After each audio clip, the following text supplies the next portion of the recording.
Sa patay na may mix pa naman sa ano.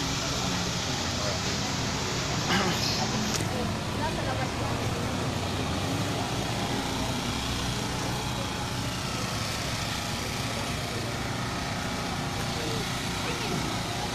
Dito ko lang. Hawak ka kay tatay. Kay tatay. Tingnan mo siya. Oh my God. Boy.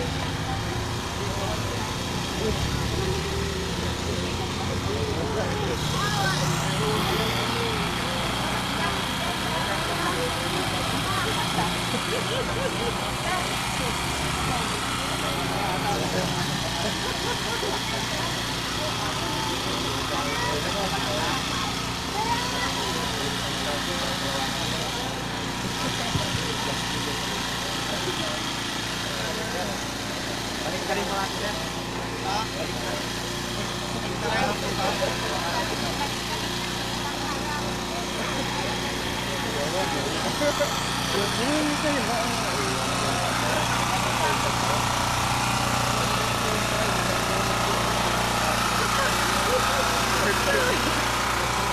Alam ka ba wala ka na alas 4?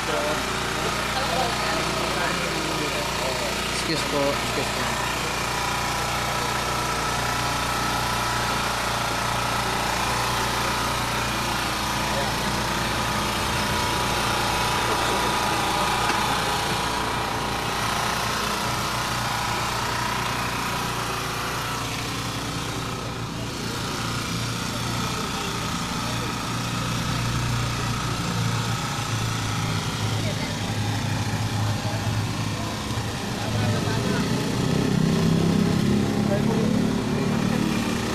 Ay, ano ka mamaya? Magpagilid ka mamaya.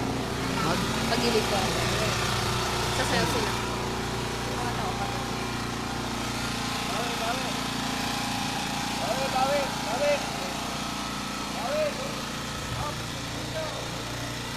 Le, hanggang saan? Hanggang saan? Gusto mo lang pa.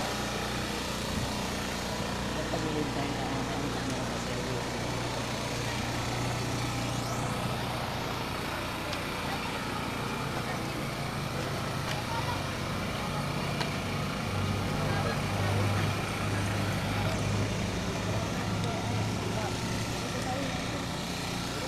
Yung kandila mo, me.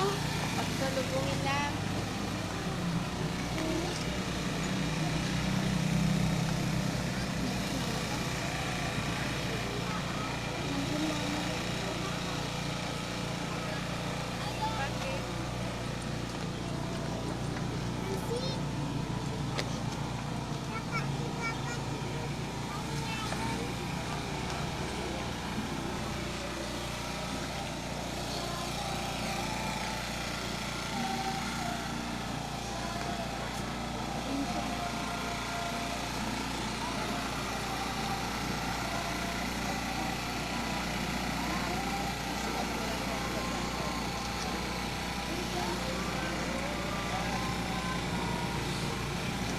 Linggo ng Pasko ng muling pagkabuhay.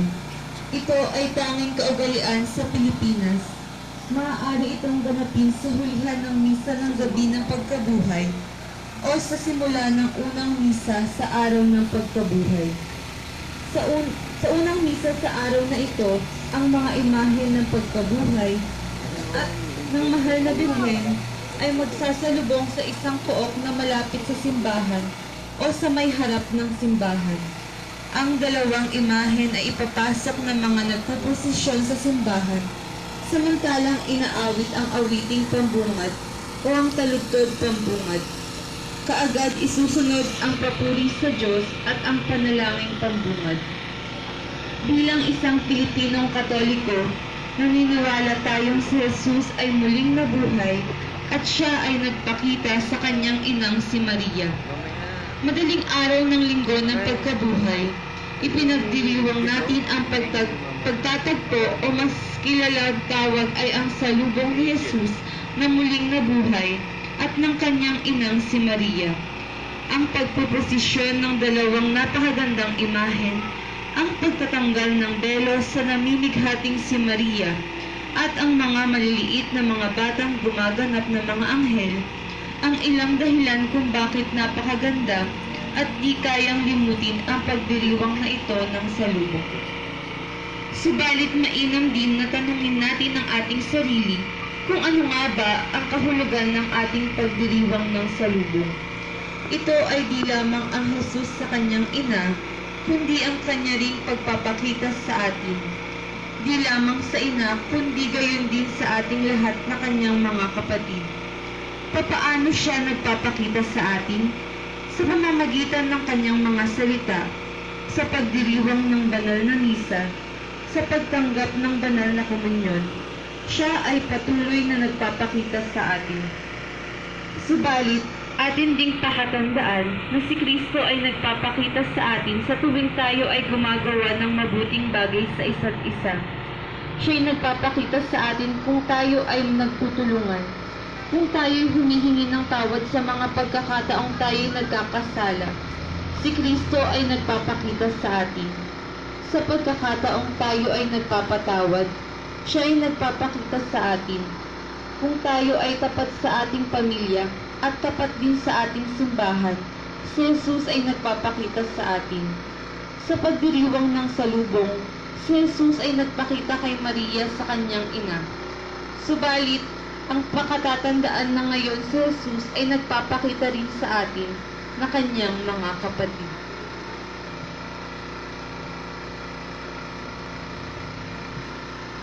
Simulan po natin ang ating banal na pagdiriwang sa ngalan ng Ama at ng Anak at ng Espiritu Santo. Sumayin niyo ang Panginoong muling nabuhay. Dapat ngayon tayo magalak, magpasalamat sa Diyos Ama kay Jesucristong anak niya. Hinugasan sa dugo ni Jesucristo ang kasamaan ng sangkatauhan. Noong unang panahon, iniligtas ng Diyos ang kanyang bayan mula sa pagkakaalipin, itinawid sa dagat at inihatid sa pangakong bayan. Sa bukang liwayway na ito, ating pinagdiriwang ang paglaya natin mula sa pagiging alipin ng kasalanan at ang pagtawid ni Jesucristo kasama tayo mula sa kamatayan patungo sa kanyang pagkabuhay. Ipinagdiriwang natin ang dakilang pag-ibig ng Diyos na nagpasyang tayo tubusin at ang kanyang malasakit sa atin sa pamagitan ni Jesucristo.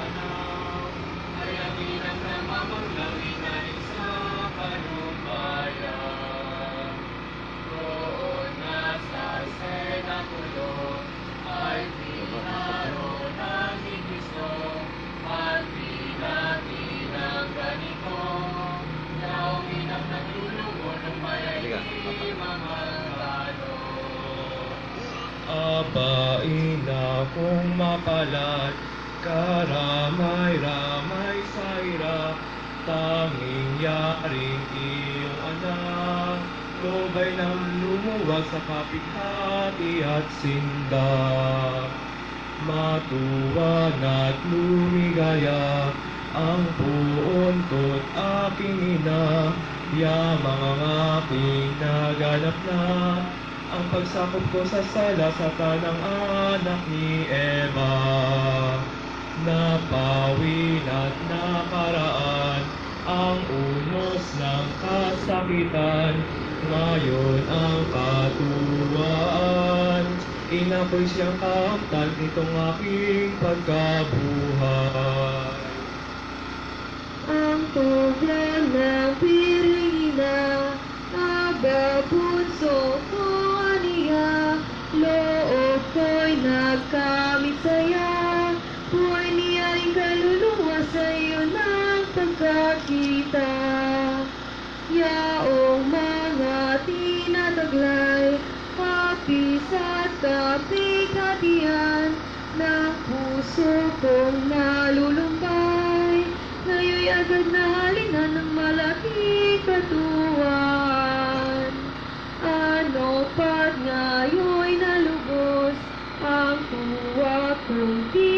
magtapos.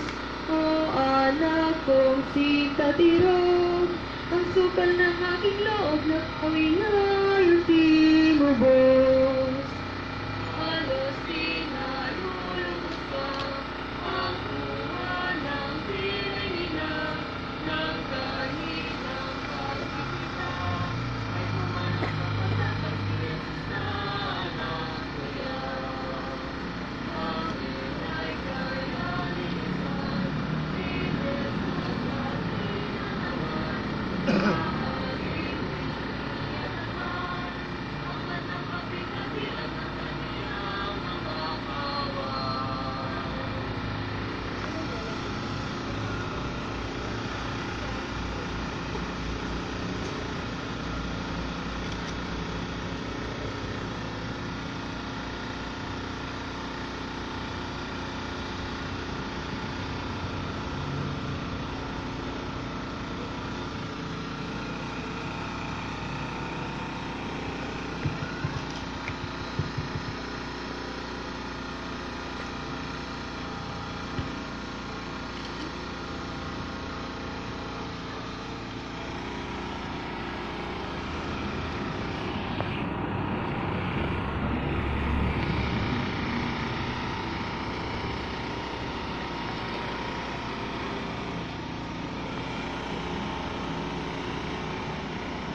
Sino decide ka?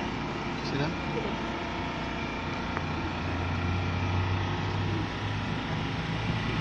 Hello?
Kristo ang anak mo, Haleluya. Sapagkat si Yesu Kristo ang anak mo, Haleluya. Magmuli siyang nabuhay, Haleluya, Haleluya. Magmuli siyang nabuhay, Haleluya, Haleluya. Manalangin, magalak ka, Haleluya, Haleluya.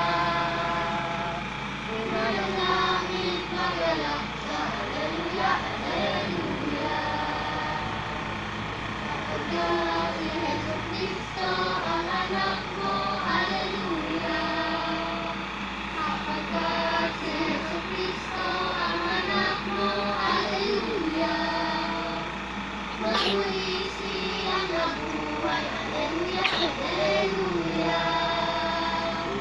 Magmuli siyang nabuhay, Haleluya, Haleluya.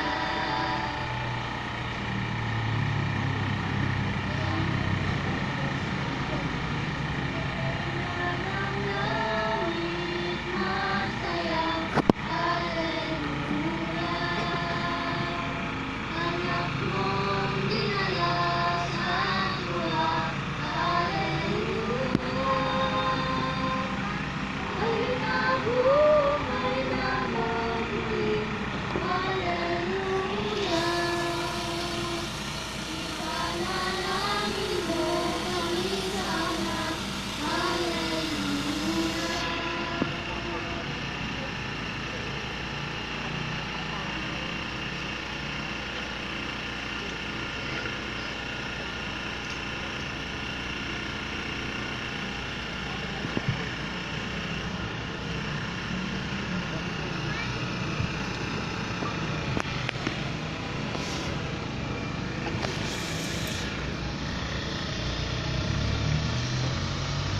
Matuwag ka at magalak, O Birheng Maria. Haleluya. Manalangin tayo. O Diyos, nasa pamamagitan ng muling pagkabuhay ng iyong anak, na sa Yesu Kristo ang Panginoon namin, hinarapan mo ang paggayahan ng mundo. Hiniling namin sa iyo na alang-alang sa Birheng Maria na kanyang ina, ay mapansan namin ang kaligayahan ng buhay na walang hanggan. Sa pamamagitan ni Kristo aming Panginoon, kasama ng Espiritu Santo, magpa sa walang hanggan.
po tayo ay magposisyon patungo sa ating simbahan.